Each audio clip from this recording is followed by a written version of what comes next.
Mas vós sois a geração eleita, sacerdócio real, nação santa, povo adquirido para proclamar as virtudes daquele que vos chamou das trevas para a sua maravilhosa luz. Queridos irmãos, irmãs, jovens, adolescentes, crianças, o idoso, a idosa, o pai, a mãe, o avô, as igrejas do Brasil e de várias partes do mundo, a paz do Senhor Jesus.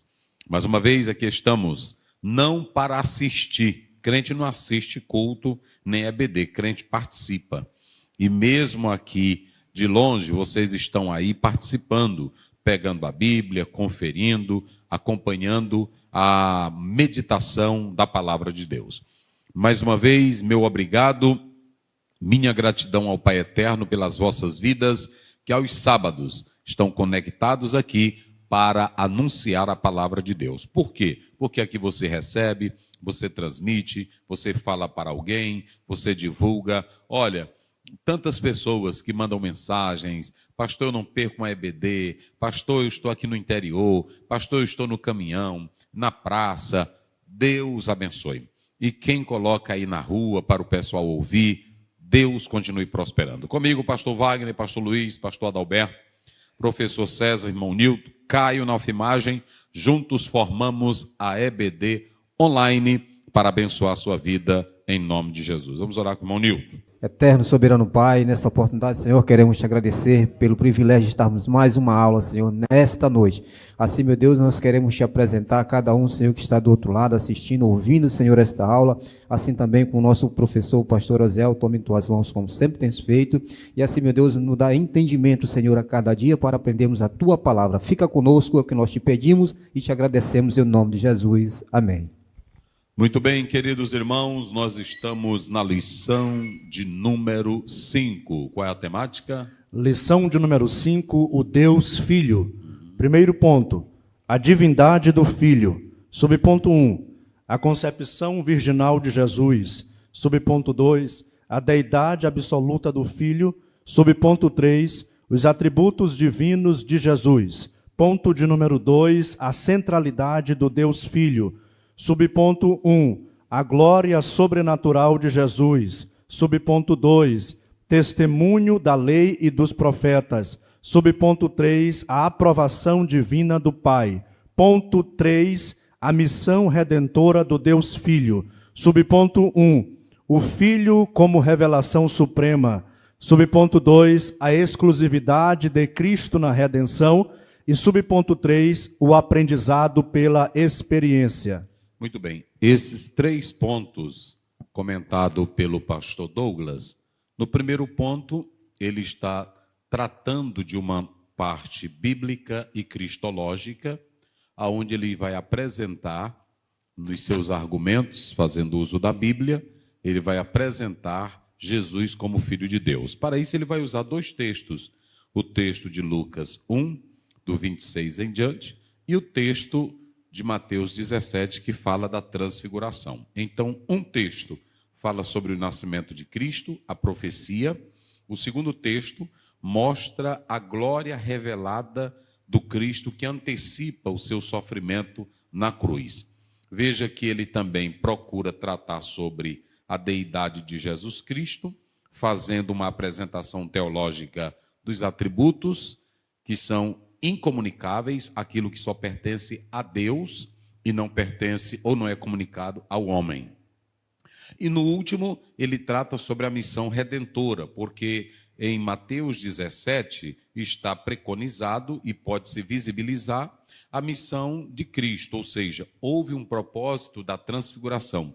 A transfiguração não foi apresentada como um evento emocional, a transfiguração não é apresentada como uma questão de curiosidade. A transfiguração, ela tem um papel de revelar o Filho de Deus e também o que estava antecipando o seu sofrimento e qual era o propósito pedagógico dessa transfiguração. Então, a lição, ela está girando em torno desses 3 eixos, ligado aos 2 textos, que provam que Jesus Cristo era o Filho de Deus. Então, como é que nós vamos trabalhar? Nós vamos trabalhar primeiro os textos, já respondendo tudo isso aqui dentro do texto bíblico.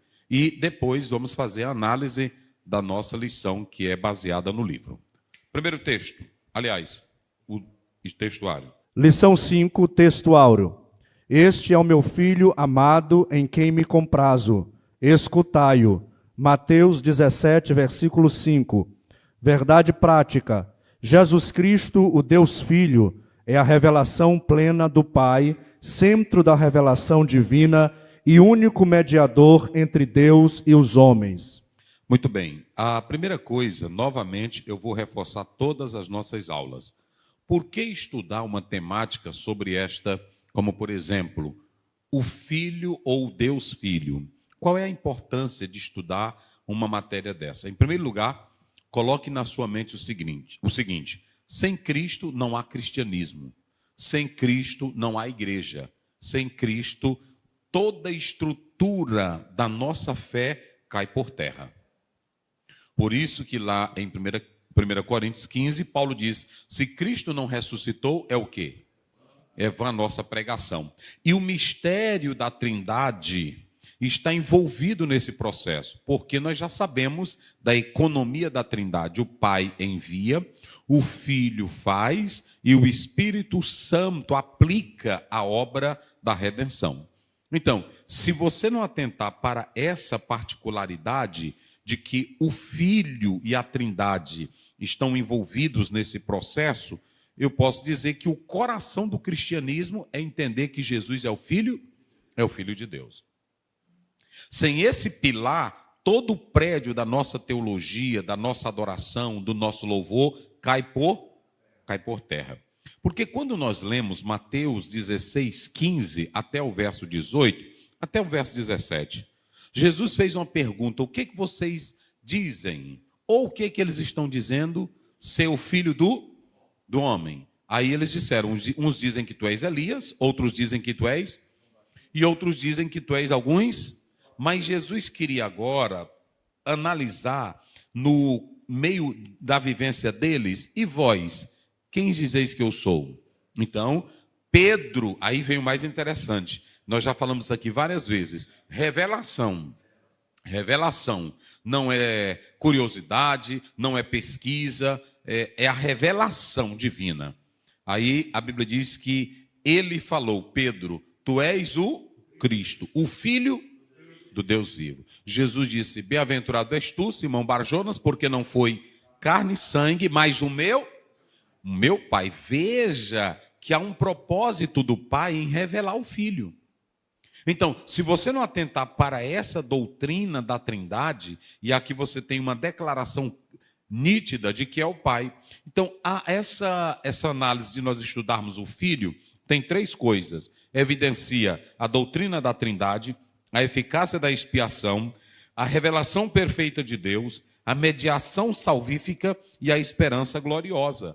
Tudo isso só nessa expressão, Jesus é o Filho de Deus. Então, aqui está essa relevância de nós estudarmos sobre o Deus Filho. Vamos lá. Primeiro texto. Lucas, capítulo de número 1, versículo 31. Eis que em teu ventre conceberás e darás à luz um filho, e por-lhe-ás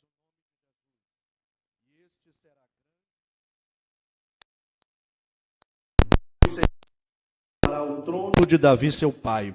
E disse Maria ao anjo, como se dará isso, visto que não conheço varão? E respondendo o anjo disse-lhe, descerá sobre ti o Espírito Santo, e a virtude do Altíssimo te cobrirá com a sua sombra, pelo que também o santo que de ti há de nascer será chamado Filho de Deus. Muito bem. Nós vamos analisar, primeiramente, antes de entrar aqui no texto, eu vou atentar para um aspecto exegético de Lucas, versos capítulo 1, do verso 31 ao 35. Pronto.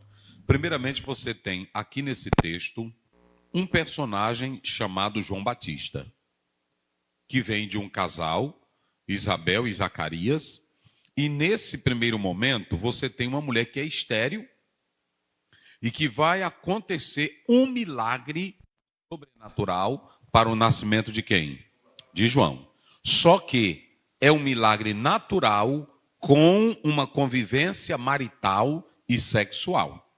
Porque ela vai conceber no ventre que é estéril, o Senhor vai fazer um milagre no ventre dela, de Isabel. Mas a relação sexual é que vai dar origem a quem? A João Batista. Note que João Batista, dentro desse texto, ele vem com um milagre, tem um nascimento. Só que há um contraste entre o nascimento de João Batista e o de Jesus. Enquanto que o de João vai ser um milagre pela esterilidade, no ventre de Isabel, o nascimento de Jesus vai ser sobrenatural também, só que sem participação do homem. Veja a diferença. A Maria, ela vai se achar grávida, mas ela vai ser grávida sem participação do homem. Não tem a natureza no sentido da relação sexual de um homem com Maria para o nascimento de quem?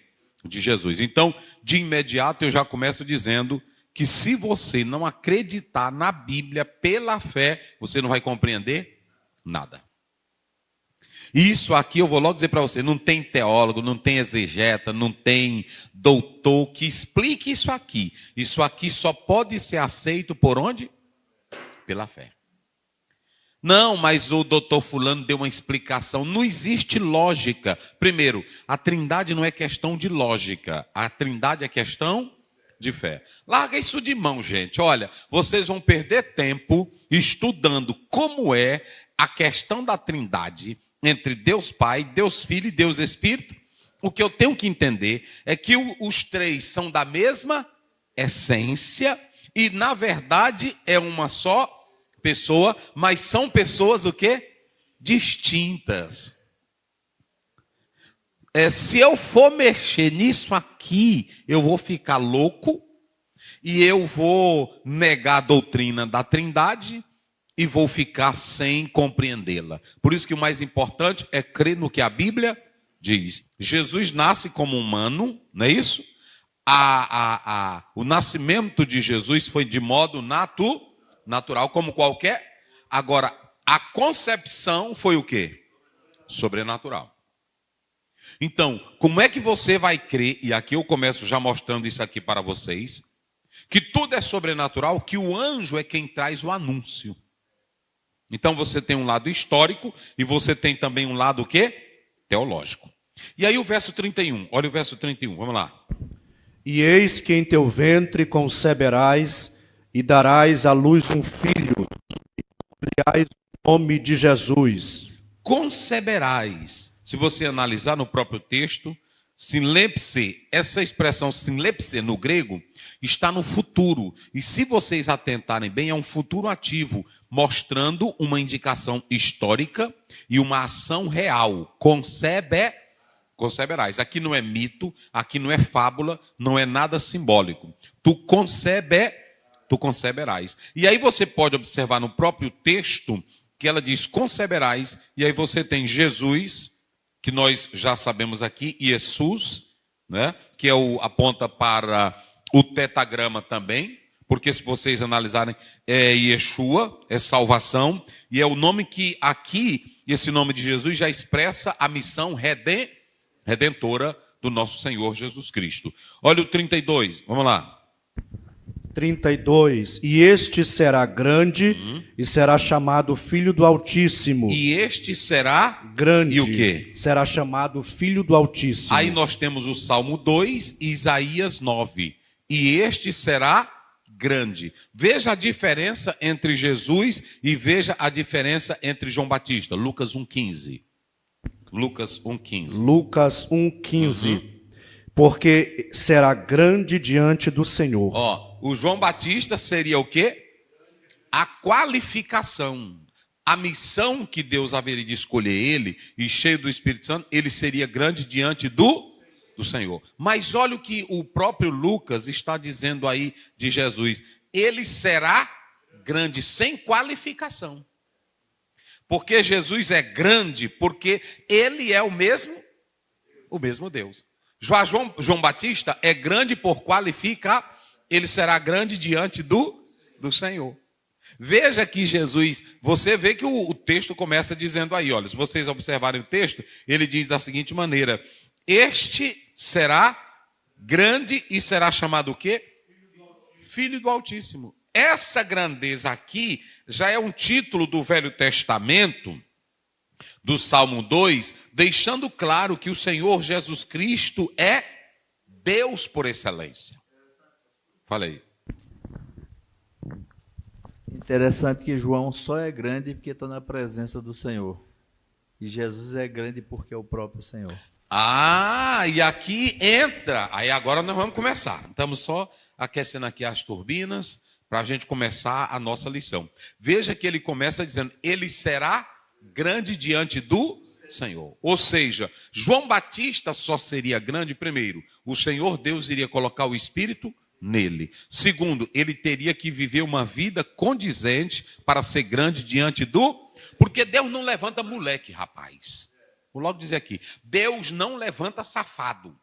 Tem gente que é grande diante da convenção, tem gente que é grande diante do cenário humano. É assim ou não é? E eu ainda vou dizer mais. Vou dizer, tu está afirmando? Tu começou?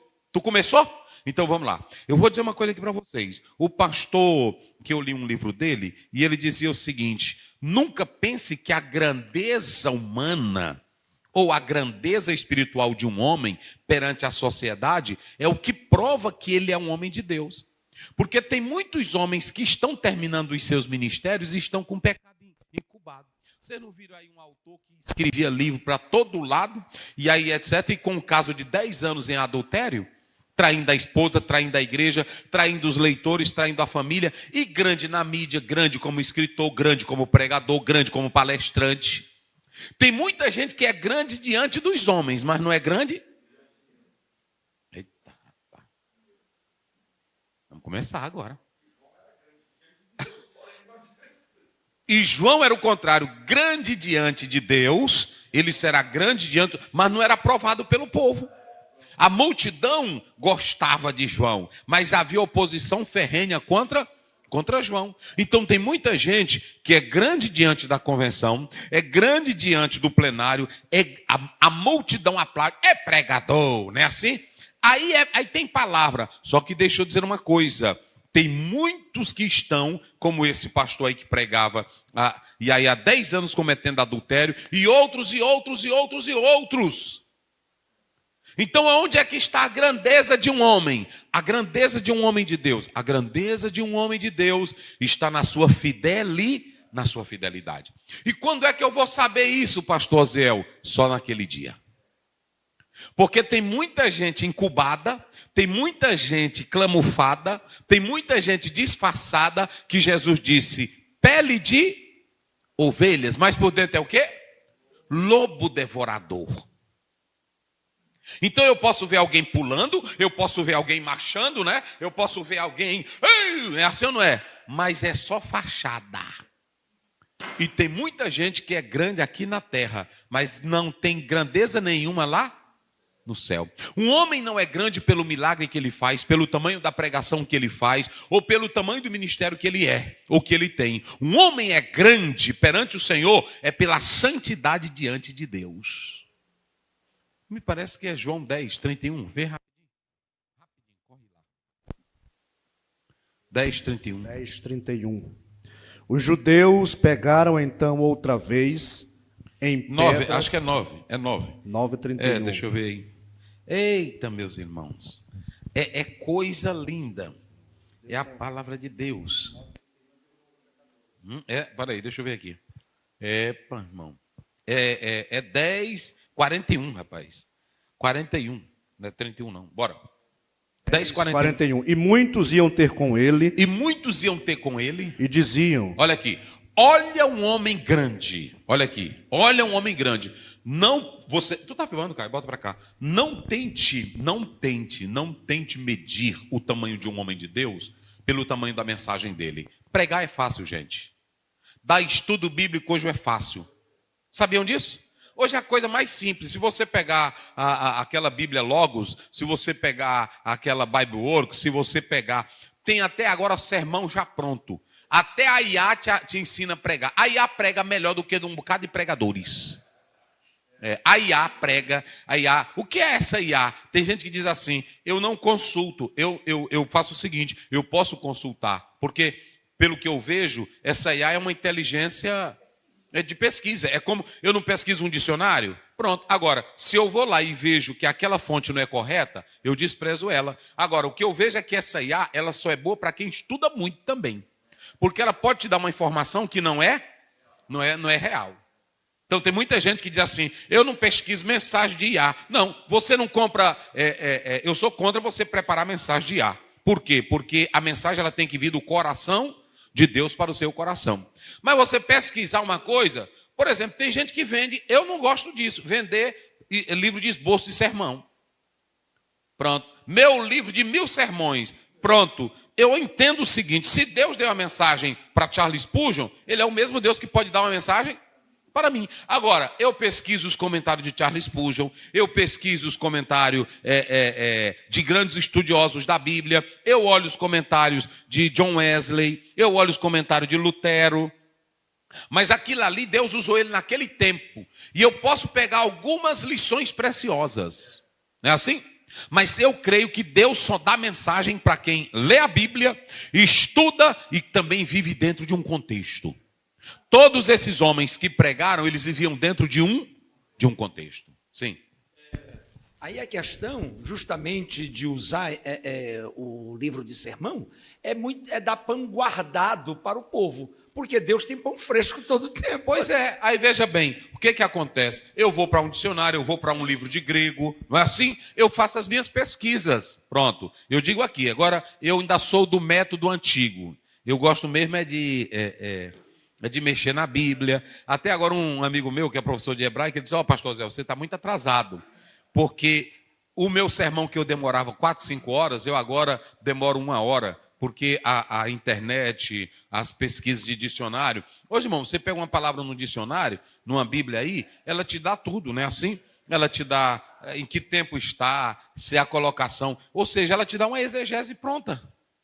Ela te dá uma exegese pronta. E antigamente não tinha isso. Então, eu ainda sou a moda antiga, como diz o pessoal. Mas vamos lá. Olha o texto que a Bíblia está dizendo. Vamos lá. E muitos iam ter com ele e diziam, na verdade, João não fez sinal algum, mas tudo quanto disse era verdade. Há 2 homens na Bíblia que os ministérios deles não tiveram sucesso.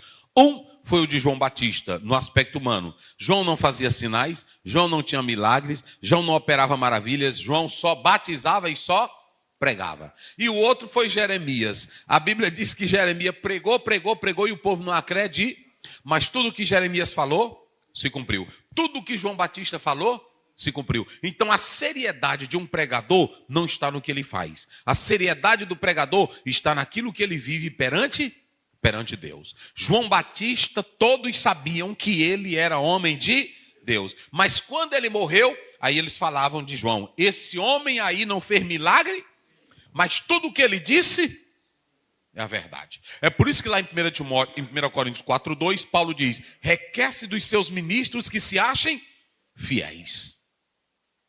Então, a glória de um ministério, de um obreiro, não está no que ele faz, no que ele realiza, em quantos templos ele constrói. A glória de um ministério está na fidelidade que ele tem para com Deus. Vocês se lembram o que Deus diz de Daniel? Homem muito amado. Você se lembra o que Deus disse de Moisés? Fiel em toda a minha casa. Deus pode dizer isso de você?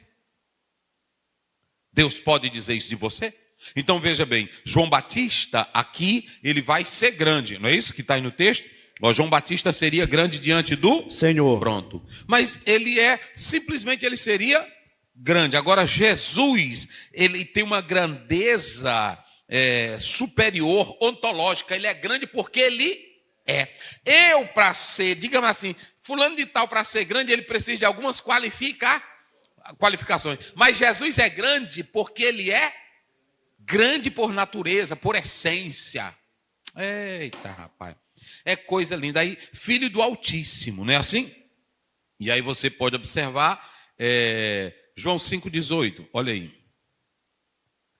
Filho do Altíssimo. Filho do Altíssimo, aqui, é a grandeza de identidade idêntica. É isso aí. de igualdade de natureza. Vamos lá.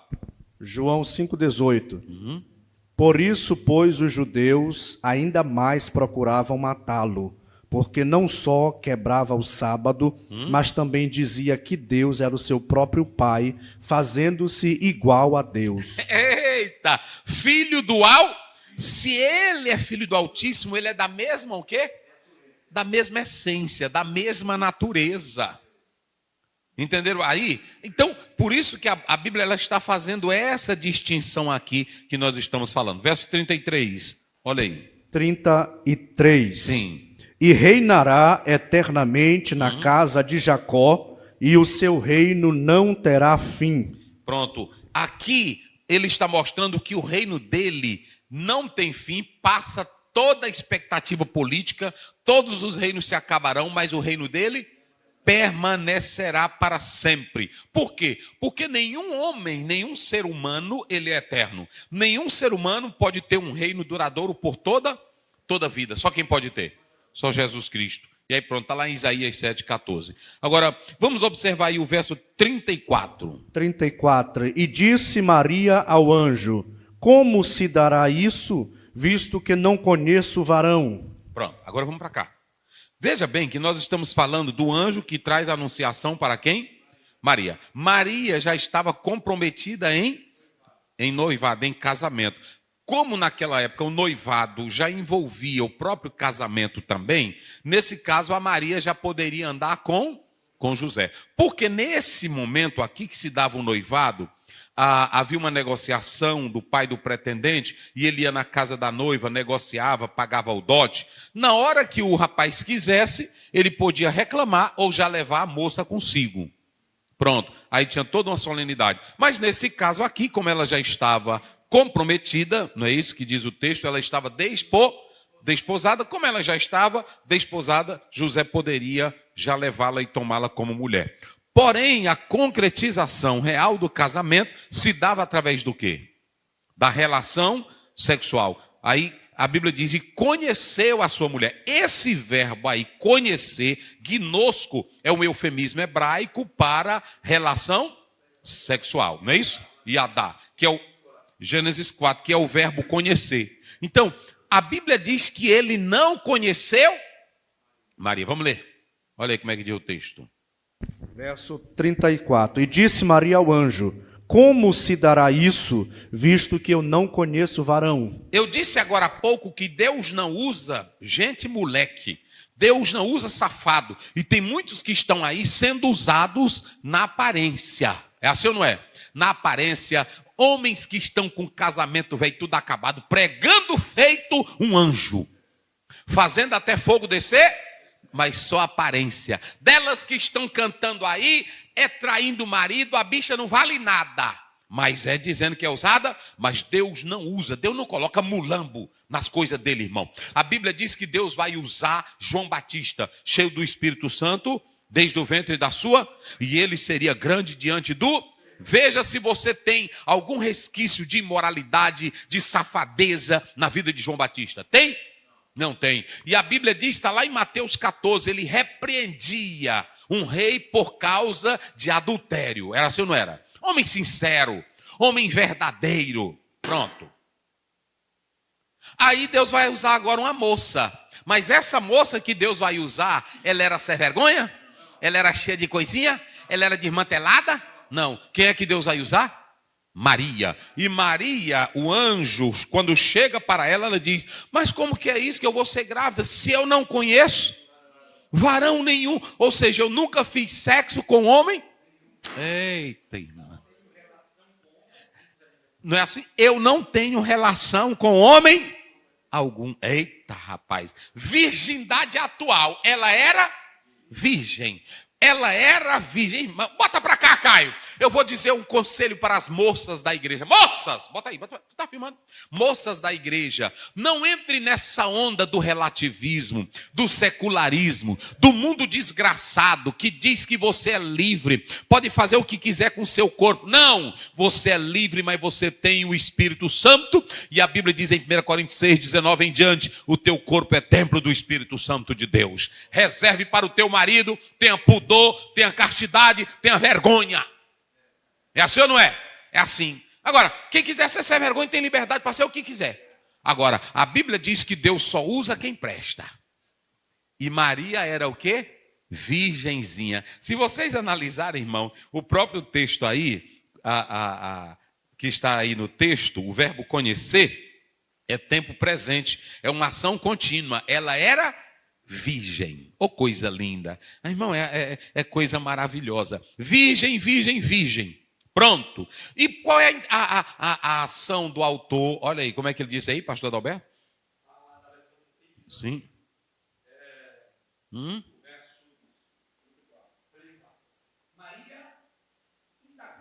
Daí para ler, senão o povo não vai ouvir, não. Como acontecerá isso, visto que não tenho relação com homem algum? Pronto, aqui é o seguinte, é para mostrar aqui o efeito sobrenatural. Tanto queria mostrar a pureza dela, a verdade da vida limpa dela, como também já queria mostrar uma ação sobrenatural. Agora, não tem ninguém que explique isso aqui na face da terra. Porque isso aqui é sobrenatural. Então, eu não conheço varão nenhum. Agora o anjo, agora nós vamos entrar na parte boa, que é uma briga teológica grande. Nós vamos entrar na parte boa. Aí, vamos lá, olha o verso que se segue. Verso 35. Isso. E respondendo o anjo disse-lhe, descerá sobre ti o Espírito Santo, e a virtude do Altíssimo te cobrirá com a sua sombra. Pelo que também o santo que de ti há de nascer será chamado Filho de Deus. Descerá. Aqui nós temos um núcleo teológico e cristológico. Descerá, está aí. Epeleusetai. Epeleusetai é o verbo de descer. Descerá, não é isso? Descerá. Agora, pastor, como é esse descerá? É o mesmo texto que aparece em Atos 1:8. Mas recebereis o quê? Ao descer sobre vós. Pastor, como é isso que Maria não conhecia varão? Aqui não tem ideia de deuses gregos que faziam sexo com as mulheres. Não tem nada a ver isso aqui. Quando a Bíblia diz, descerá sobre ti, irmão. Eita. Aqui é a ação criadora de quem? De Deus, através de quem? Do Espírito Santo. Aí tem gente que fica complicando o negócio. Eu vou descomplicar. Gênesis 1:2. Vai. Gênesis 1:2. Vamos lá, rápido. Gênesis 1:2. Sim. E a terra era sem forma e vazia, e havia trevas sobre a face do abismo, e o Espírito de Deus se movia sobre a face das águas. O que ele fazia? Se movia sobre a face das águas. O que ele fazia? Se movia. Aí você tem a expressão Rafá, não é isso? Está aí, Rafá é o verbo se mover. O que ele fazia? Chocava como a galinha em cima dos seus ovos. Energia criadora. Então, quem foi que atuou na concepção virginal de Jesus? O Espírito Santo, gente. Aí você diz assim, mas como é que se dá? É só fé. Assim como ele estava pairando lá na eternidade, lá no universo, depois, para gerar vida criadora, ele foi o mesmo que entrou no ventre de Maria e fez o ato criador do filho. Pronto, acabou-se a conversa. É só isso. Agora o que diz no outro texto? E a virtude do Altíssimo te cobrirá com a sua sombra. Não é isso? Sombra, não é isso? Essa expressão sombra, é pisquiacei, ela remete para a Shekinah. Vamos lá, 40:35 de Êxodo. Rapidinho, 40:35. Isso. 40:35 de Isso. Êxodo. De maneira que Moisés não podia entrar na tenda da congregação, porquanto a nuvem ficava sobre ela, Isso. e a glória do Senhor enchia o tabernáculo. Então, pronto, eu vou te mostrar aqui. A Bíblia diz, e o verbo se fez e habitou. O que é o verbo habitar?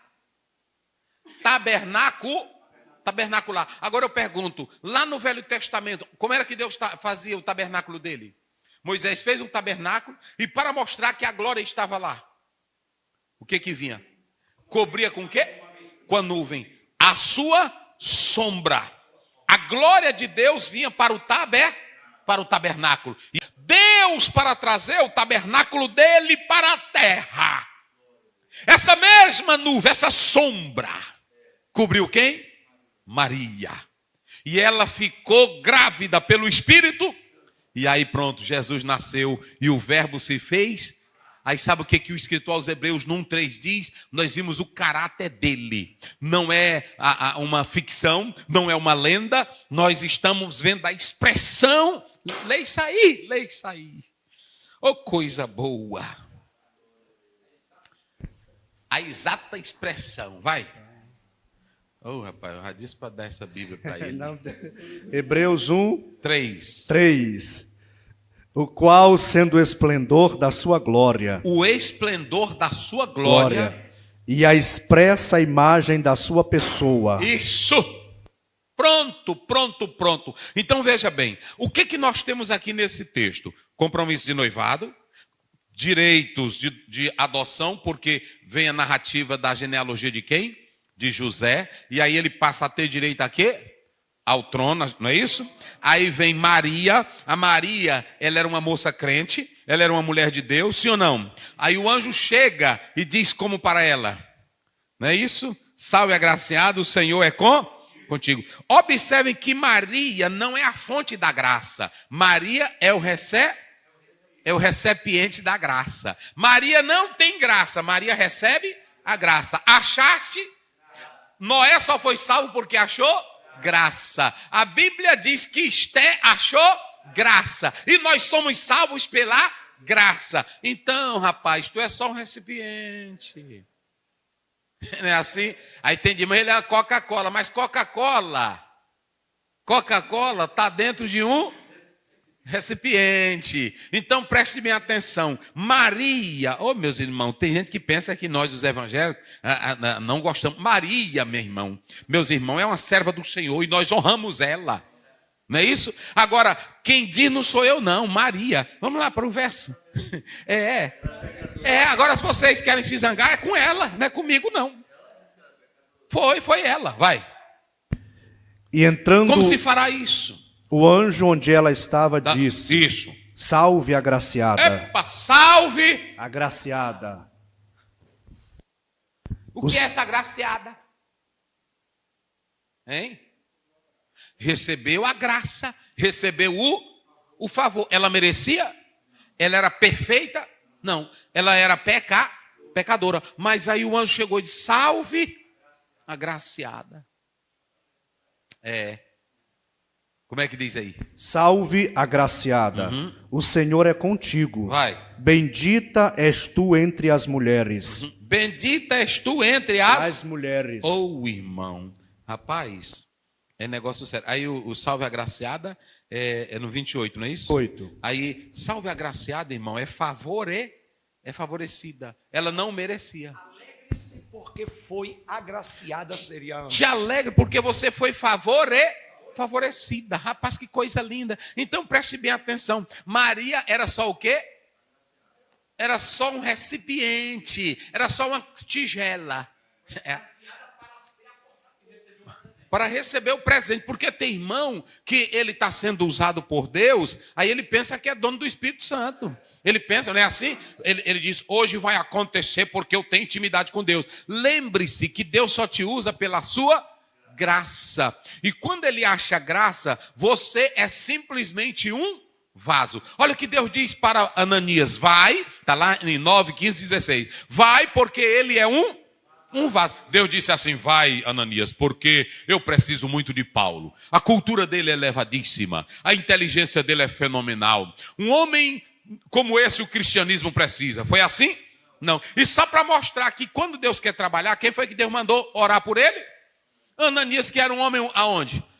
Comum, porque Deus poderia ter dito: vai chamar o Pedro, vai chamar, não era assim? Só um grandão, porque nós quando queremos se amostrar, para mostrar que tem gente, não, até quando chega uma pessoa, vai receber ali o fulano. É claro que eu sei da etiqueta e tudo, agora na obra de Deus não tem isso aqui não, irmão.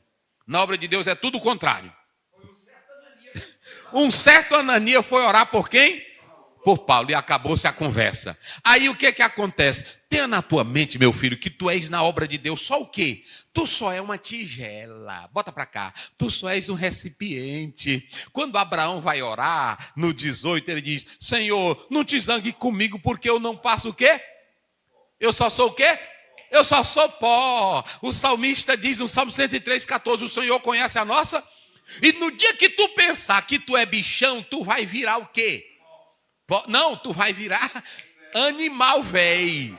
É assim ou não é? Porque lá no capítulo 4, o Daniel começou dizendo: ô majestade, tu és uma grande árvore, não foi assim? Mas ele já começa dizendo que este sonho seja para os teus inimigos. Por que majestade? Tu vai virar um animal velho doido, porque não reconheceu a grandeza. Tem muita gente aí que está ficando doida, até na igreja, porque quer ser alguma. Tu não é nada, rapaz, tu só és pó. E tem que buscar a graça. Aí Maria, irmão, olha como foi que Maria fez. Pronto, tu achaste? Ela, como é isso? Irmão, se fosse hoje, com as irmãs que eu conheço aí. Igreja Assembleia de Deus de Maria, tinha mais.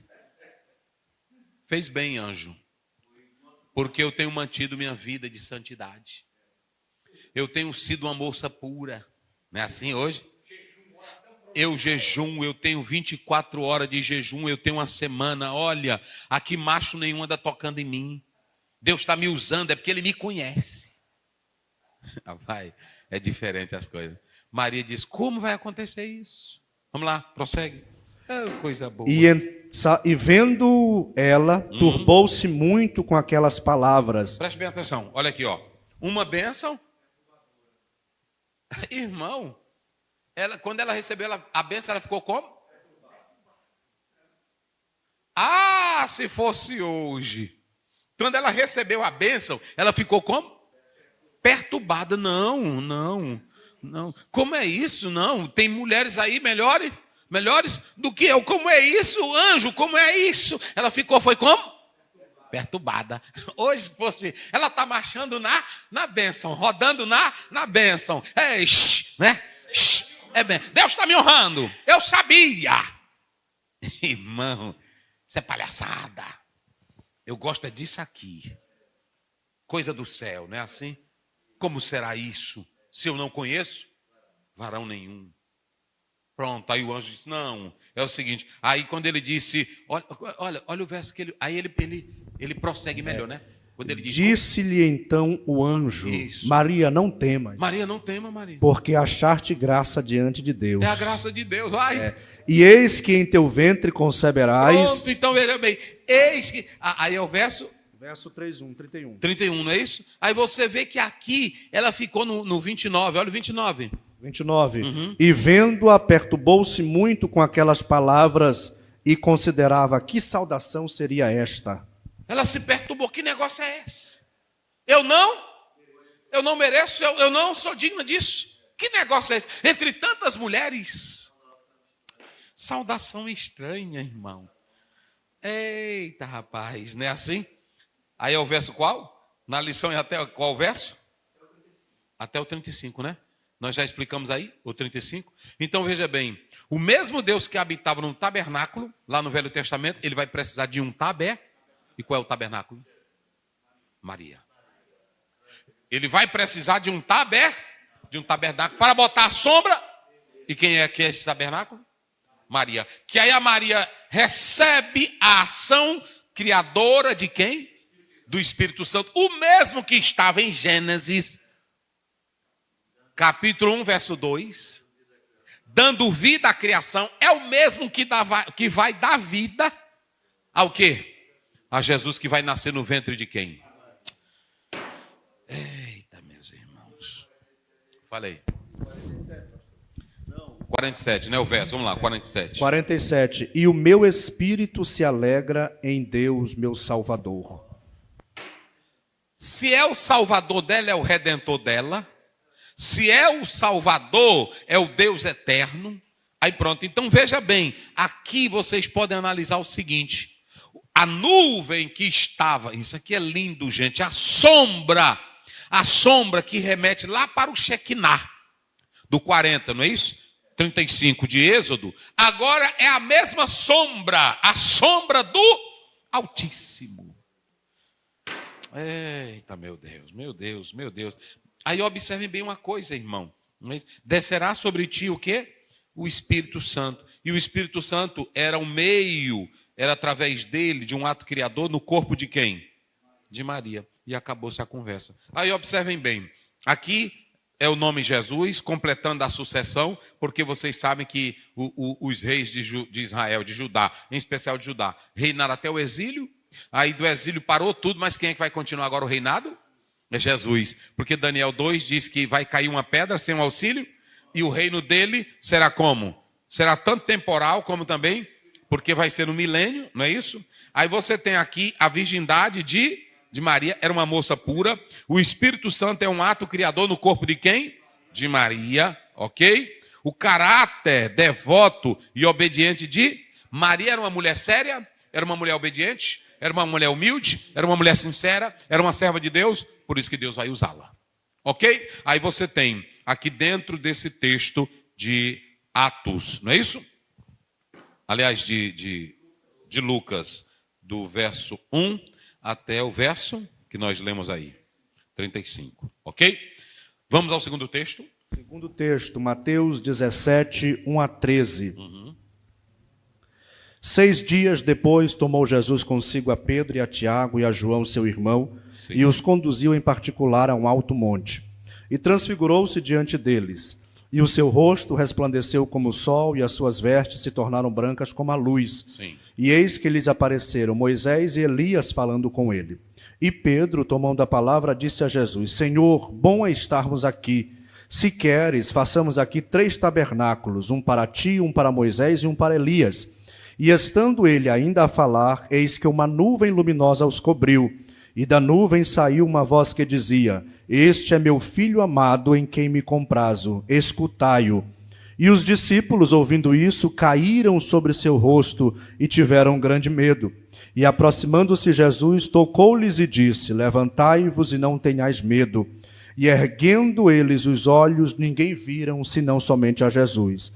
E descendo eles do monte, Jesus lhes ordenou, dizendo: A ninguém conteis a visão, até que o Filho do Homem seja ressuscitado dos mortos. E os seus discípulos o interrogaram, dizendo: Por que dizem então os escribas que é mister que Elias venha primeiro?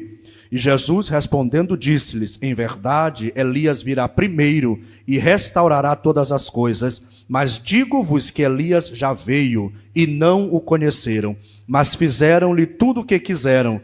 Assim farão eles também padecer o Filho do Homem. Então entenderam os discípulos que eles lhes falara de João Batista. Muito bem, nós temos aqui no nosso texto, Mateus 17, 1 a 3, a transfigura.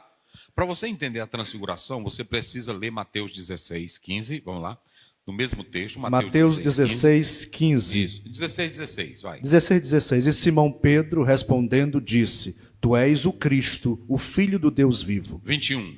21. Desde então começou Jesus a mostrar aos seus discípulos que convinha ir a Jerusalém e padecer muito dos anciãos e dos principais dos sacerdotes e dos escribas, e ser morto e ressuscitar o terceiro dia. Veja que o texto ele está mesclado de uma tensão. Você tem glória versus sofrimento. Porque o mesmo texto que diz no capítulo anterior, tu és o Cristo, o Filho do Deus, no mesmo texto diz que ele vai sofrer e que ele vai morrer. Então, qual seria o propósito da transfiguração? Gente, isso aqui é interessante. Qual seria o propósito da transfiguração? Eles vão para um monte, não é isso? Alguns têm tentado colocar como monte, esse alto monte, o Monte Tabor, mas que não era um local próximo ali a Cesareia. O certo é que esse monte aqui, quando você olha para monte na Bíblia, em especial o Velho Testamento, monte falava de local de revelação com Deus. E isso se acontece ou vem a partir de Êxodo 19, o Monte Sinai. É isso? Você tem essa própria perspectiva bíblica do Monte Sinai, que na verdade o texto ele quer mostrar isso aqui para nós. Então, aqui vai acontecer essa transfiguração. Só que quando você analisa esse aspecto bíblico da transfiguração, você vê que ela é marcada de uma tensão, ou seja, glória e o que mais? E sofrimento. Sempre Jesus fez isso. Quando Jesus estava perto da partida e da traição de Judas, aí o que você vê? Você vê lá em João 14, ele diz, não se turbe o vosso coração, crede em Deus e crede também em mim. Ou seja, antes de um grande acontecimento, havia uma antecipação que ele fazia o quê? Ele fazia um preparo. Ele fazia um preparo. Ele sabia que aquilo ali poderia causar um estrago, então antes de acontecer, ele falava como um tipo de previsão e de preparação. Ele vai falar da morte dele, mas quando ele fala sobre a cruz que há de vir, ele antes da cruz vir, ele mostra a sua glória. Gente, isso aqui é interessante.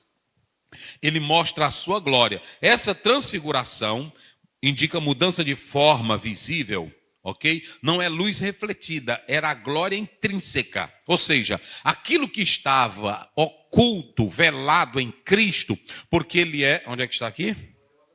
A gloriosa forma que estava velada. Foi o quê? Exposta. Ele pega 3 homens que tinham negócios. Jesus não pegou, escutem bem, eu já vi muitos pregadores dizerem assim, Jesus tinha os seus homens, não, preferidos, os seus íntimos. Sempre ele levava o quê? Pedro, Tiago e João. Não era nada disso, gente. Jesus disse lá em João, tudo que o Pai me contou eu revelei para quem? Para vocês. Ele não ocultou nada, ele não selecionou uma parte para o Pedro, para o João e para o Tiago e dissesse assim, os outros não merecem isso aqui. Tem nada a ver. Tudo que o Pai contou, ele revelou. E o Espírito foi dado só aos 3 ou para todos? Então pronto, se ele vier aplicar a verdade, onde é que só um grupinho tinha que ter acesso aos outros? Do mesmo jeito hoje, está na nossa igreja, pessoas que se dizem mais íntimas com Deus. É claro que tem pessoas que pela intimidade, pela oração, pela leitura da palavra, tem mais intimidade mas não que Deus despreza os outros, porque quem busca, que foi que Jesus disse em Mateus 7,7? Batei, buscai e acharei, pedi, então é para todos. Agora quem não busca não tem, mas não é que Deus tem os seus prediletos, preferido, essa aqui só eu uso nesse mistério. Pode parar com isso. Isso não tem. Agora, o que nós vamos ver aqui nesse texto bíblico? Ele pega os 3, não é isso que o texto diz? Ele pega quem aí? 6 dias depois, ele pega Pedro, Tiago e João, que eles eram sócios em negócio. Está lá em Lucas 5,10. Aí o Senhor Jesus Cristo pega eles. Será se eles tiveram mais privilégio do que os outros? Não. Não é isso aqui não. Cadê privilégio? Sim, aqui, privilégios especiais. Será se eles tinham mais privilégios do que os outros? Não. O mesmo Jesus tinha dito antes para Pedro, o diabo está em ti, sim ou não? E o Pedro negou, sim ou não? Então veja que até mesmo os 2 irmãos também disseram, Senhor, nós queremos um assento lá na tua glória. Veja que todos tinham defeitos. Nenhum era o melhor do que o outro. Está na Bíblia, gente. Isso aqui é lindo. Isso aqui é lindo. Então, ele pega a transfiguração aqui, irmãos, ela é importante porque o Senhor Jesus Cristo, ele anunciou aí a sua morte, mas ele também vai anunciar a sua ressurreição. E para preparar os discípulos, ele com aquilo que estava velado nele, dentro dele, porque quando Jesus se torna homem, ele não deixa de ser Deus. Filipenses 2 diz que ele apenas assumiu a forma humana, mas não deixou de ser Deus. Porque John Stott diz, no livro A Cruz, se Jesus morresse só como homem, então não seria um sacrifício para o Pai. Porque o Deus homem teria que levar a nossa ira. Está entendendo? Então, quando você pega essa passagem bíblica que ele está mostrando aqui, ele leva os 3, não é isso? Leva os 3. E esses 3 sobem esse alto monte, como nós falamos aí, que poderia ser um local perto de Cesareia de Filipe. E aí o Senhor começa, nós temos aí o metamorfô, que é mudança, e aí esse texto fala de uma transformação da forma essencial, que ela vem de dentro do interior. era aquilo que estava velado. Jesus não brilhou, Jesus não recebeu uma luz gloriosa. Era a forma dele como Deus. Por isso que já foi lido aqui Hebreus 1:3, ele é a expressão da glória. Rapaz, que coisa linda. Agora preste bem atenção. Naquele momento, Pedro, Tiago e João, eles viram de modo temporário o quê? A glória de Deus. Eles entenderam que Jesus ali não estava apenas mostrando um brilho. Jesus ali não estava apenas mostrando. Ele foi transfigurado. Aqui a gloriosa forma que se encontrava nele velada, agora foi o quê? Foi tão maravilhoso, foi tão grandioso, que o Pedro disse assim: Senhor, se quiseres... Olha, agora eu vou dizer para vocês aqui. É por isso que eu acho bonita a Bíblia, gente. É aí aqui. Entendeu? Se quiseres, façamos 3 o quê? 3 tendas de ramos, que eram feitos no período da festa do tabernáculo. 3. Uma para ti, outra para Elias, o Pedro. E nós queremos ficar só... Pronto, agora preste bem atenção. O Pedro, ele não tinha experiências profundas. Quando ele disse, façamos 3 tendas, ele colocou Jesus no mesmo nível de quem? Pronto. Por isso que eu quero dizer, Pedro ainda teria muito que aprender.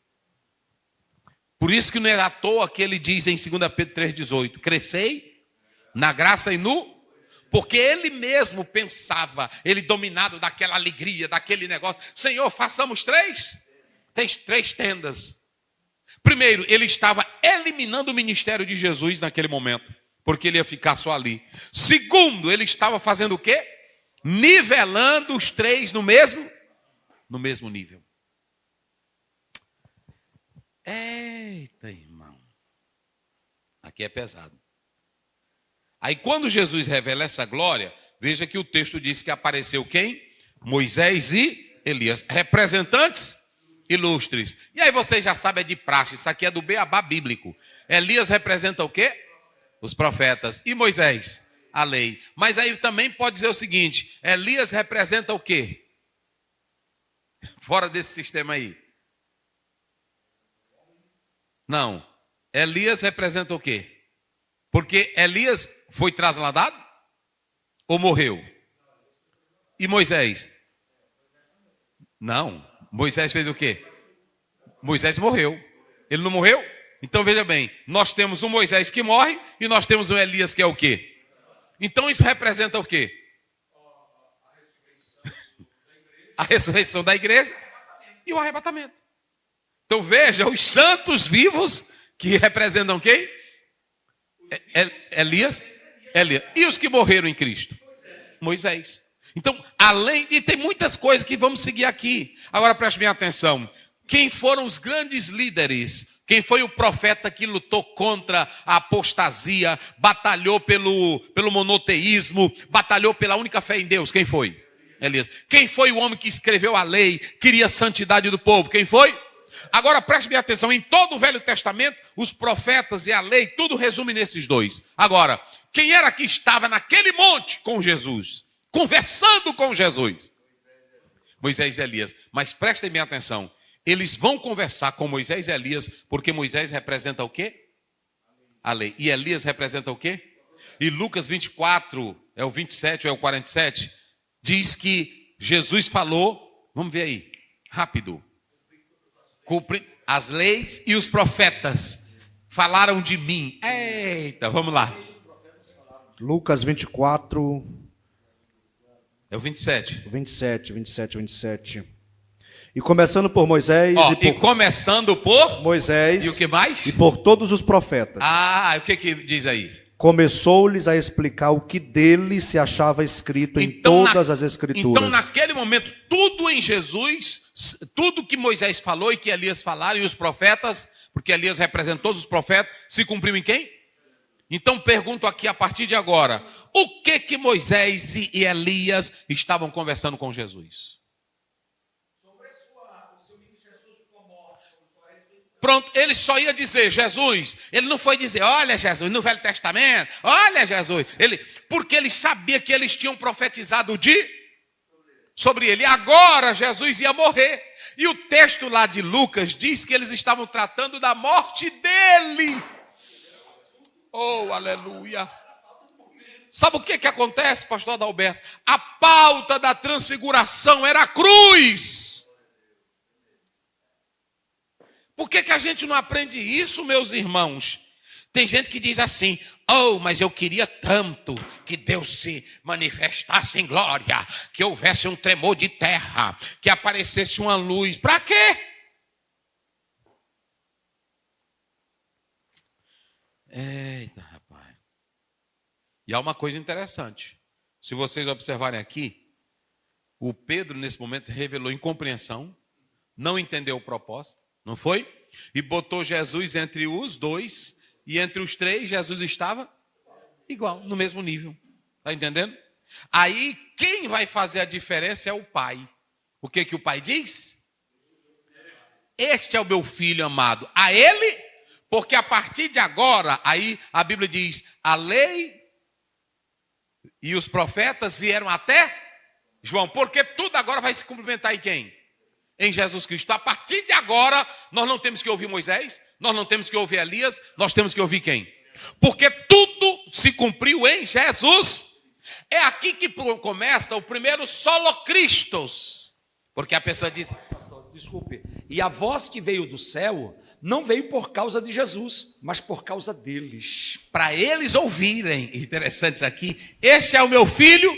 Aí você vai combinar com o Salmo 2,7. Realidade messiânica, Isaías 42 primeiro, servo sofredor. Aqui o Pai une glória e sofrimento em uma só pessoa. A ele ouvi. Você sabe o que Deus estava dizendo? Acabou!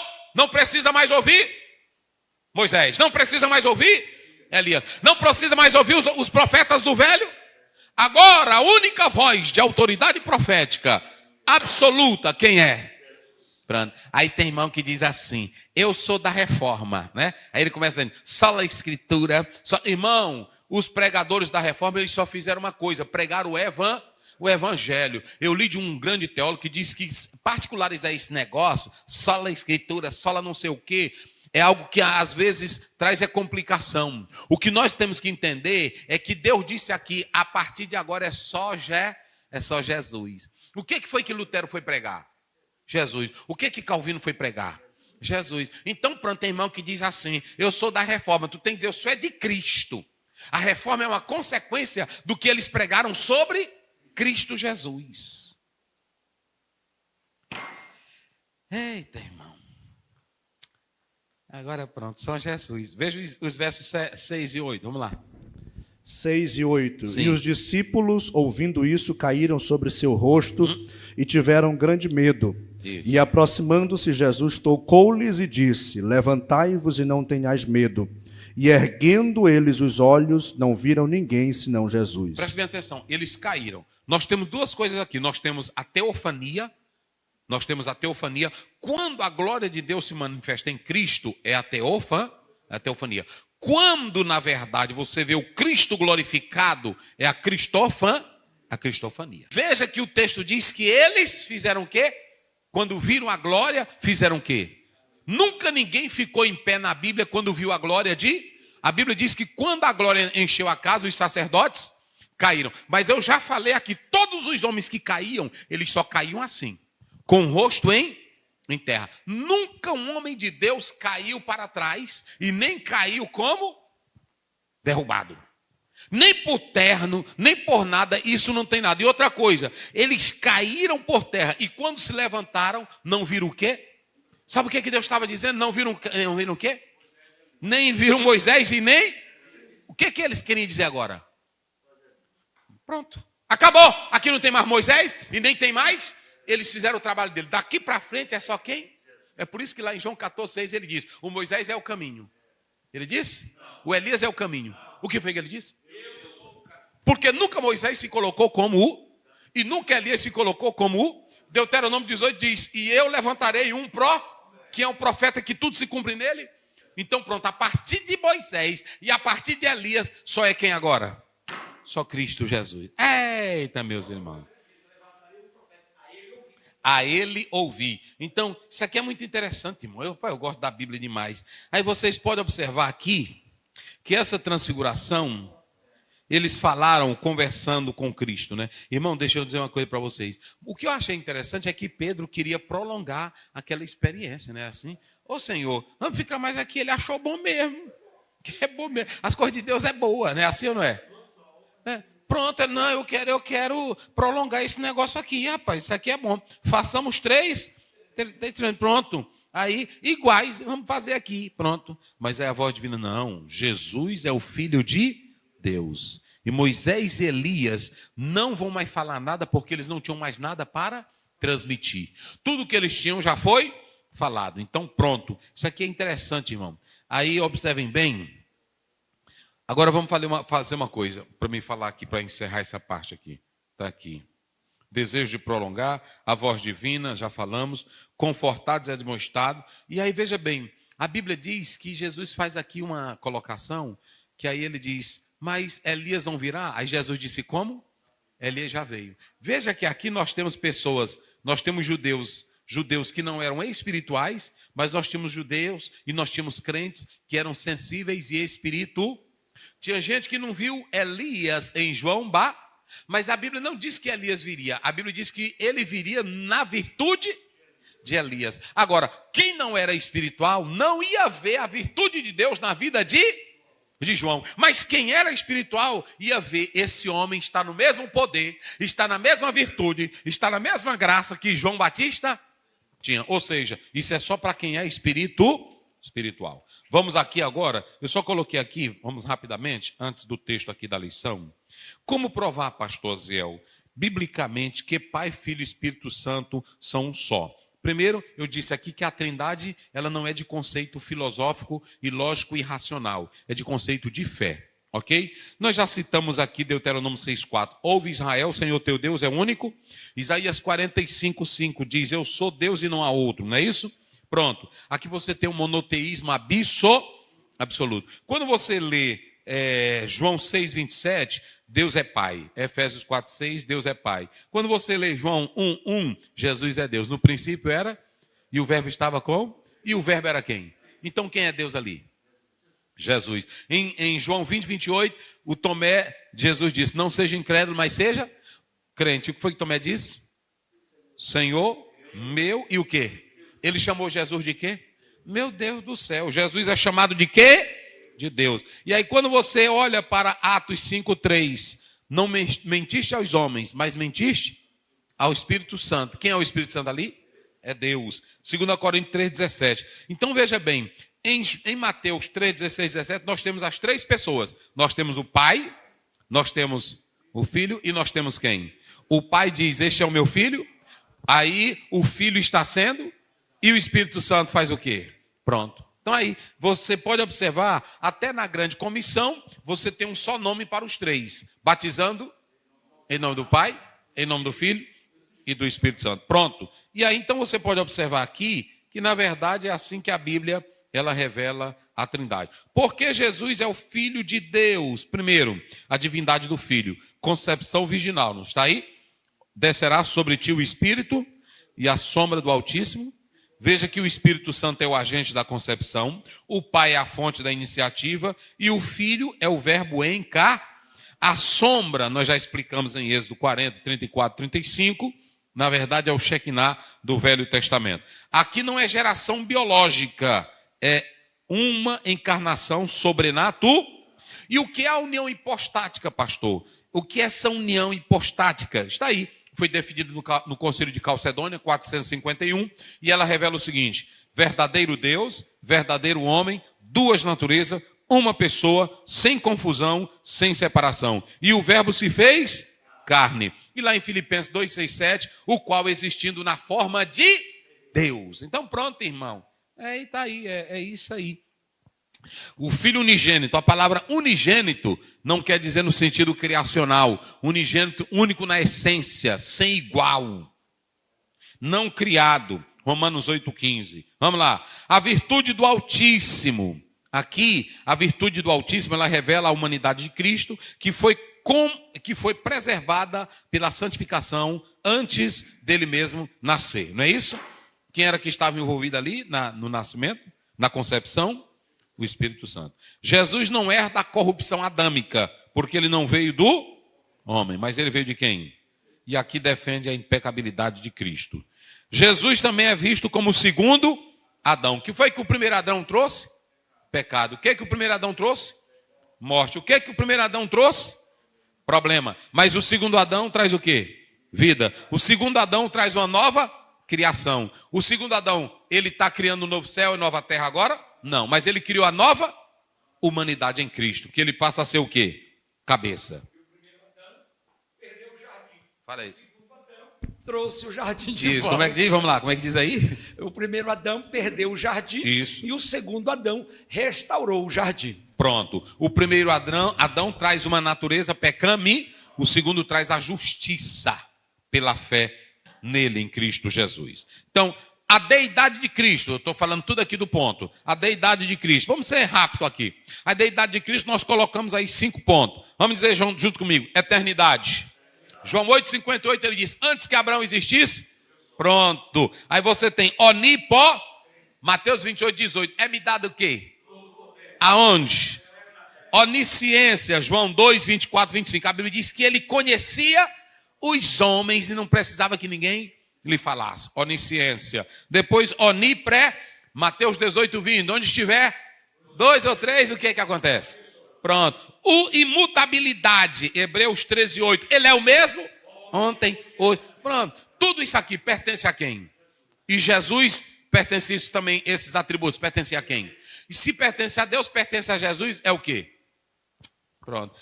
Olha, nós já falamos aqui, Marcos 2, 5, 7, também está lá em Mateus 9. Jesus disse assim, filho, perdoados são os teus? O que os fariseus e os escribas disseram?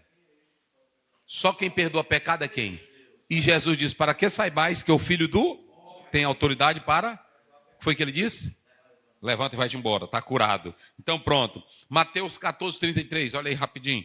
Então Jesus perdoa pecado. Se ele perdoa pecado, ele é quem? É Deus. Ele é Deus. 14, 33. Isso. Então aproximaram-se os que estavam no barco e adoraram-no, dizendo, és verdadeiramente o Filho de Deus. Eles adoraram quem? E só quem pode ser adorado? E se só Deus pode ser adorado, por que eles adoraram Jesus? Pronto. E aí quando você lê também, já foi lido aqui, Hebreus 1, 3, a Bíblia diz que ele é o sustentador do universo. Pronto. A centralidade do Filho de Deus. Pronto. Cristo não é apenas um meio da salvação, mas ele é o centro da criação e a revelação da redenção. Irmão, interessante aqui na transfiguração, a glória divina, ela foi revelada por momento. Elias representa a lei, falamos, aliás, Moisés a lei, Elias os profetas. E eles falam da partida. Interessante que, olha, lá Moisés foi quem fez o êxodo pelo poder de a saída do Egito. E Jesus vai fazer o segundo êxodo. Qual é o segundo êxodo? Pronto, a saída do pecado para a vida, a ressurreição. Oh, coisa linda, irmão.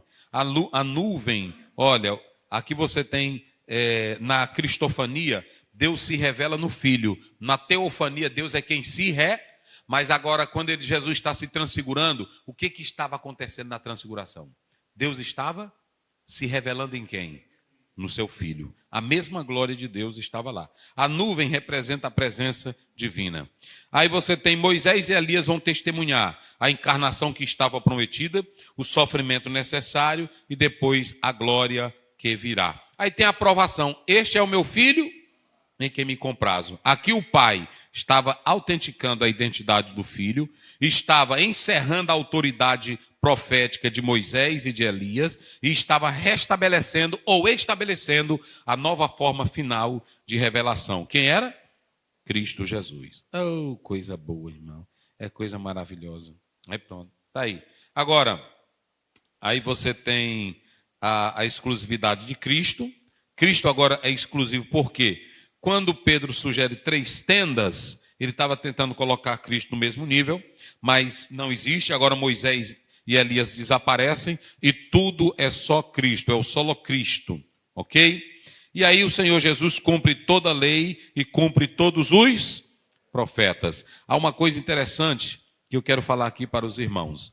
Olha, aqui você tem a experiência da transfiguração. Qual foi a experiência da transfiguração?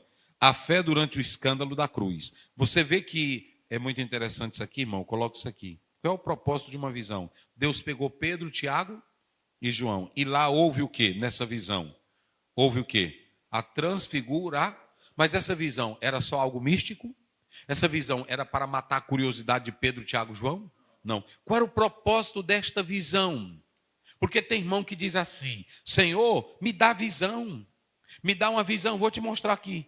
A Bíblia diz em 2 Coríntios 12 que Paulo tinha visões. Ele não tinha uma visão, mas ele tinha visões. Para quê, irmão? João Calvino dizia que Deus deu visão para Paulo para sustentar o tanto de sofrimento que ele ia ter. Porque se ele não tivesse visão do céu, visão da glória, ele não aguentava. Não tem propósito. Vocês sabem por que tem muitos pastores hoje se decepcionando do ministério? Porque ele só tem visão de dinheiro, visão de carro, visão de posição, visão de like. Me dá um like. Não é assim? Mas não tem visão do céu. Vocês se lembram que o Isaías só pôde abrir a boca e disse: envia-me a... Depois que ele teve o quê? A Bíblia diz que Ezequiel, Deus disse assim: tu vai para o meio de um povo de língua não diferente, a mesma língua tua, mas a cara dele é como rocha, eles não vão te ouvir. Mas o que foi que Deus deu antes de Ezequiel ir? O que foi que Deus deu para ele? Pronto, capítulo 1, a Bíblia diz: e Ezequiel teve só se sustenta de pé um obreiro que tem visão de onde? Agora bota para cá, Caio. Se tu só tem visão de limousine, só tem visão de like, só tem visão de fama, teu ministério não se sustenta. Mas tem que ter visão. Deus pegou Pedro, Tiago e João. E aí você vai ver o Pedro dizendo em Atos 3, nós não temos prata, mas ele tinha visão. Eita, glória a Deus. Você vai ver o Paulo passando 3 anos no seminário. Aí quando ele aparece, ele disse: eu conheci um homem, se no corpo não sei, se no espírito não sei, foi arrebatado até. E ele tinha o quê? Visões. Eita. Isso aqui, irmão, não tem carro, ninguém tem mais isso aí não. Aí ele pegou Pedro, Tiago e João. Aí pronto. Depois foi que o Pedro foi entender o propósito da transfiguração. Naquele dia ele não entendeu, porque por isso que ele ficou dizendo besteira. Não é assim? Naquele momento, eu vou fazer 3 cabanas, prolonga o negócio, não é assim? É que nem aqueles que a tampa da chaleira vai voar. Hoje aqui é mistério, tem um remanto, tem um manto, tudo sabe de nada. No dia que tu aprender Bíblia, eu vou mostrar agora, vamos ver aí rapidinho. 2 Pedro 1, 16, 18. Olha o que Pedro depois falou da transfiguração. Aí ele aprendeu. Vai. 2 Pedro 1, 16 e 18. Porque não vos fizemos saber a virtude e a vinda de nosso Senhor Jesus Cristo, seguindo fábulas artificialmente compostas, mas nós mesmos vimos a sua majestade, porquanto ele recebeu de Deus, Pai, honra e glória, quando da magnífica glória lhe foi dirigida a seguinte voz: este é meu filho amado, em quem tenho me comprazido. E ouvimos esta voz dirigida do céu, estando nós com ele no santo monte. Aí Pedro agora entendeu, gente, como é linda a Bíblia. Pedro entendeu que aquilo não era para criar um êxtase neles. Pedro entendeu que aquela revelação, aquela transfiguração, não era apenas experiências revelatórias para mostrar que eles eram especiais. Não era para mostrar que eles tinham mais espiritualidade do que os outros. É porque, sabe por que Deus só chamou Pedro, Tiago e João? É porque se o Pedro, que estava lá, que tinha um melhor grauzinho, e o João e o Tiago, o Pedro andava dizendo besteira naquela hora. E os outros, como era que estava também? O próprio Jesus disse assim: tem coisa que era para mim dizer a vocês, mas eu não vou dizer agora porque vocês não suportam. Nenhum deles estavam preparados. Agora, depois de tudo, foi que Pedro, depois que Jesus morreu, depois que ele começou a pregar o evangelho, aí foi que ele entendeu: meu Deus, eu entendi naquele dia por que ele deu para nós a visão. Sabe o que ele estava dizendo? Jesus queria mostrar que antes da cruz ele já era Deus. E para nós não perdermos a essência da cruz, ele nos levou e mostrou aquela glória. A glória que ele tinha lá em João 17, ele orou: eu vou para ti antes, e eu vou para ti para junto daquela glória que eu tenho o quê? Antes da fundação do mundo. Deus não nos dá, bota para cá, Caio, Deus não nos dá experiência para nos tornar expert em experiências. Aquela irmã foi no inferno. Fazer o quê, besta? Aquele irmão ali foi no inferno. O que tu vai fazer no inferno se nem Jesus foi lá?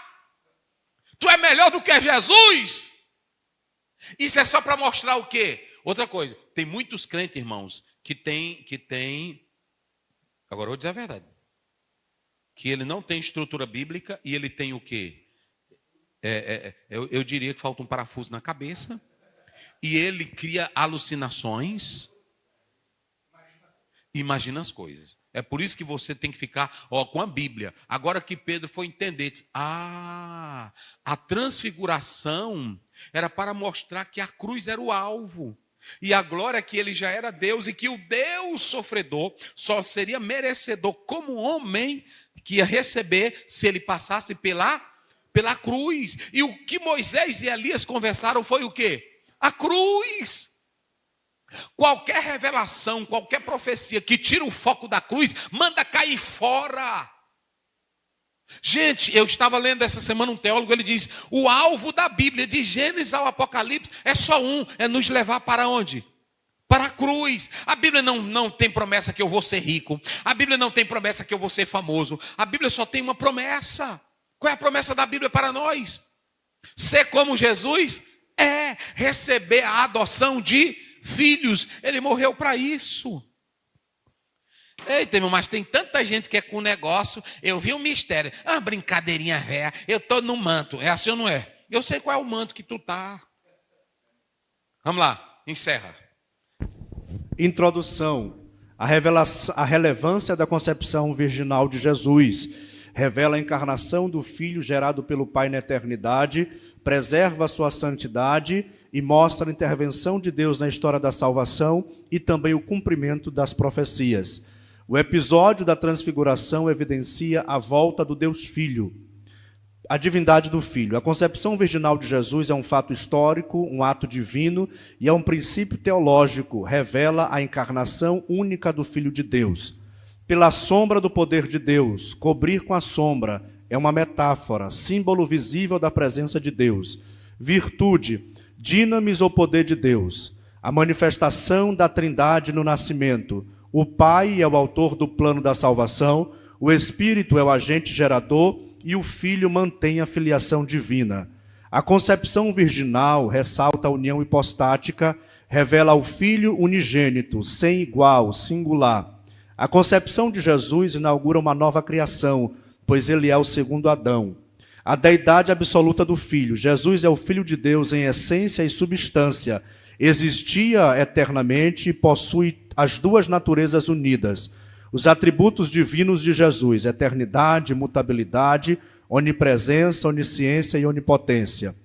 Segundo ponto, a centralidade do Deus Filho. A glória sobrenatural de Jesus, manifestada na transfiguração, revela a identidade da glória do Filho, é uma teofania cristológica, confirmação da união hipostática, revelação da glória escatológica, a divindade de Jesus revelada.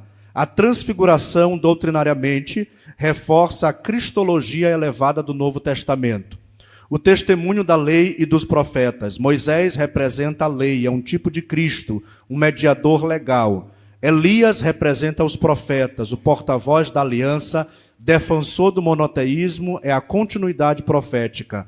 A aprovação divina do Pai, a nuvem, teofania, símbolo da presença, filiação divina, não apenas funcional, Messias, mas ontológica. O Pai se compraz no Filho, em obediência, humildade e fidelidade. Terceiro ponto, a missão redentora do Deus Filho, a Ele ouvir. É uma ação contínua para ouvir a palavra de Cristo. Jesus é o profeta definitivo, é o intérprete da vontade divina. Exclusividade de Cristo na redenção. Levantai-vos e não tenhais medo. ênfase absoluta que Jesus é o cumprimento da lei e dos profetas, o mediador da humanidade. Aponta para a unicidade, mediação, para expiação suficiente. Aprendizado pela experiência, evento pedagógico, a glória precede a cruz, fundação doutrinária e autoridade apostólica, um vislumbre do Cristo exaltado antes da cruz, um prenúncio da glória futura.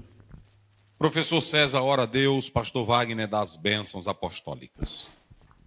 Pastor, antes de orar, o pastor João Vera pediu o senhor mandar um abraço para ele. Pastor João Vera de Souza. Pastor João Veras, Deus abençoe, um grande abraço e Deus continue prosperando sua vida. Estamos juntos. Senhor Deus, te louvamos, agradecido por mais uma aula nesta noite. Pai, muito obrigado, continue abençoando teu povo em qualquer parte desse planeta, abençoando, guardando, dando vitória, vencendo pelo teu povo. Continue abençoando a cada um de nós, nossas famílias, guarda no sangue de Jesus. Te apresentando de maneira especial teu filho, professor, pastor Aziel, que o Senhor tem usado teu filho para a glória do teu nome, para abençoar as nações. Abençoe teu filho, fortaleça, dê saúde perfeita, ajude grandemente, juntamente sua família, ministério, igreja, projeto. Sei com ele em tudo, em nome de Jesus te louvamos e te adoramos. Amém. A graça de nosso Senhor Jesus Cristo, o amor de Deus nosso Pai, a doce comunhão do Espírito Santo, seja com todo o povo de Deus, agora e sempre. Amém.